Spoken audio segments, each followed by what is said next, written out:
The perversion of the divinity, human Zoteria and faith into religion, massacres and division. Why is the crisis in Greece leading this country to bankruptcy?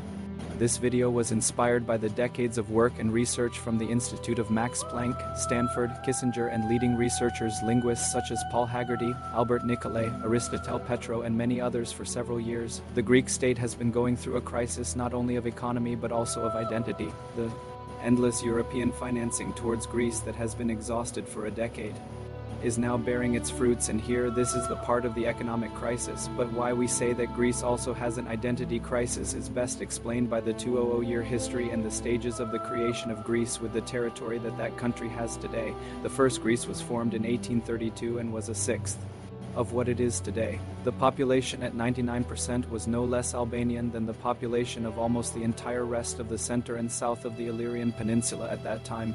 The uprising of 1821 was carried out by Albanians, who rose up against the rule of the Ottoman Empire, which had begun to decay and lose the strength it had before.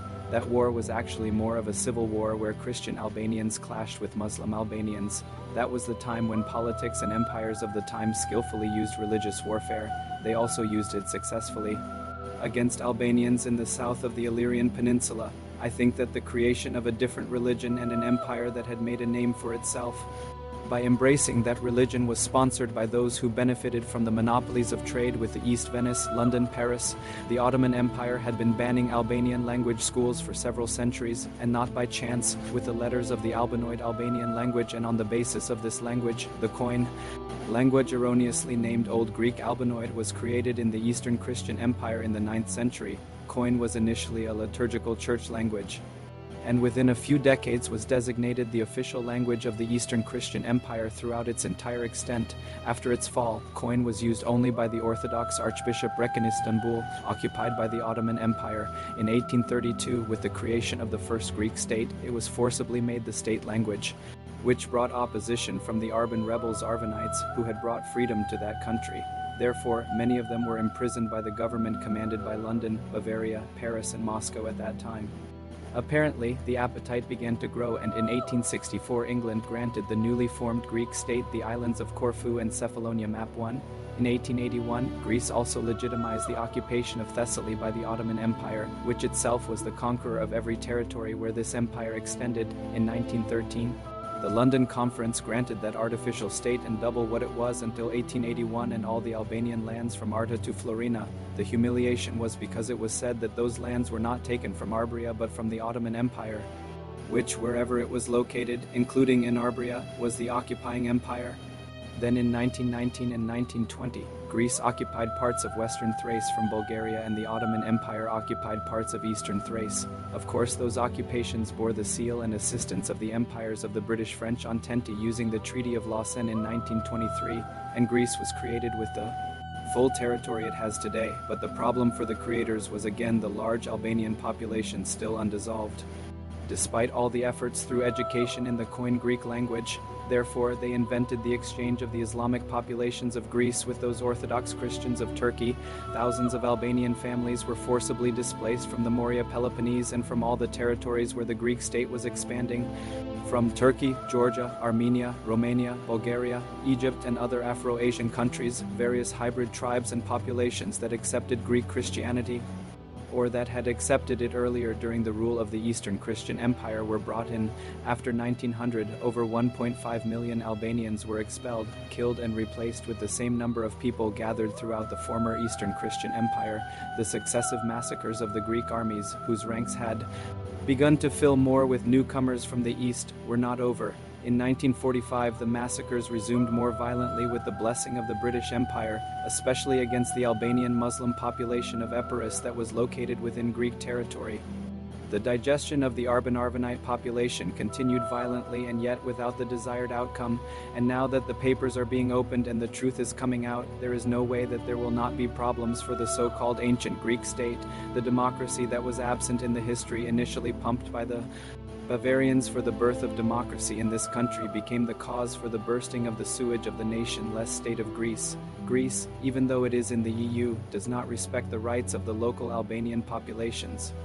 that are still suffering today for about 200 years, and even more from the suffering caused by the Ottoman Empire for 400 years. For its part, Greece demands rights for the Greek minorities and does not recognize any minority within its own state. Therefore, it has no way of continuing to have eternal peace. Greece does not provide good neighborliness and unilaterally maintains martial law with Albania only to deny the rights of a part of its population that it barbarically violated at the end of the LTB, and to continue the exploitation of the properties looted from Albanians. The only way for the people in this country to return to normality is to implement freedom and equal democracy for all classes and the many ethnic components of this country. Greece's time with the occupation of territories and the non-recognition of the populations of 200 years is over. There never was such thing as Greek.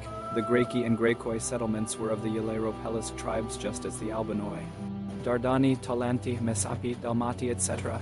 They spoke the Proto-Albanoid, also referred to as Mesapic, Etruscan, nature of the trunk, membrane or origin, Illyrian or Pelasgian. These are not separate people. Documents such as lexicons of Alexandria, Greco-Latin Epiro dictionaries, the Oratium Dominica, and more glossaries, dictionaries, including the Great Greek Encyclopedia 1950 p.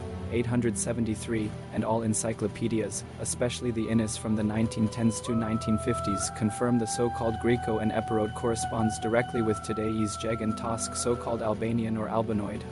The so-called Greek you speak today has no relation whatsoever to antiquity, pre-religion antiquity. It is a newly created patriarch language for the Byzantine Church and religion. Only after 1812 it was pushed to be spoken by the masses, not prior. Research Arban and Albanoi and you'll see for yourself it dates to be. See, the DNA also confirms at least Bronze Age. What about the today's so-called Greek DNA? It shows a mixture of Asia Minors and North African newcomers to Europe. The term Greek and Hellen was used to oppress the original Yilian and Greki. National Research Center. The Romans do not mention the Greeks anywhere. Hellenes Helleni were the group of Doric, Ionian, and Aetolian tribes, which were formed from the Illyrian-Ardean colonies of the great pre-Illyrian Brygian cities of Lysis, Dyrrhachium Durs, and Oricum. On Roman maps, the entire Western Balkans, including modern-day Greece, was part of the prefecture of Illyricum. In Roman historiography, there is no Greek emperor, but 25 Illyrian emperors.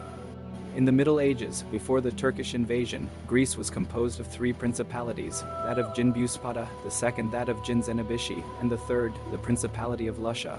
All 3 were Albanian principalities. Read Stephanus of Byzantium, who defined Byzantium as Illyrian with Illyrian emperors.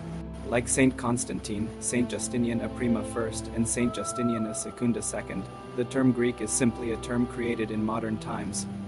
The history of Greece begins with the colonial flag created by England in 1830, and with Otto of Bavaria, who became the gift king, and with the language of the Church, which was forcefully imposed upon the Arvanitic population.